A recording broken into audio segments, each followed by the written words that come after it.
একটাবার চিন্তা করে দেখেন, আপনি যদি পড়াশোনা করতে যান, সেখানে বর্তমানে টাকার দরকার। টাকা ছাড়া আপনি কোনো কিছুই করতে পারবেন না। পড়াশোনা হোক বা অন্যান্য যা কিছু হোক। এরপরে যদি চাকরি করতে যান, চাকরি করতে গেলে কী হবে? বলবে এক্সপেরিয়েন্স। আর এই এক্সপেরিয়েন্সটা অর্জন করার জন্য আপনাকে আগে চাকরি করতে হবে।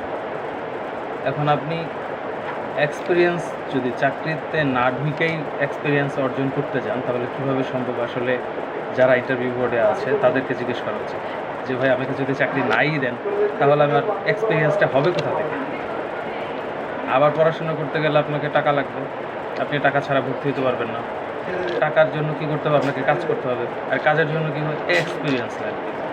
মানে হচ্ছে পড়াশোনার জন্য টাকা, টাকার জন্য পড়াশোনা, এক্সপেরিয়েন্সের জন্য চাকরি, চাকরির জন্য এক্সপেরিয়েন্স।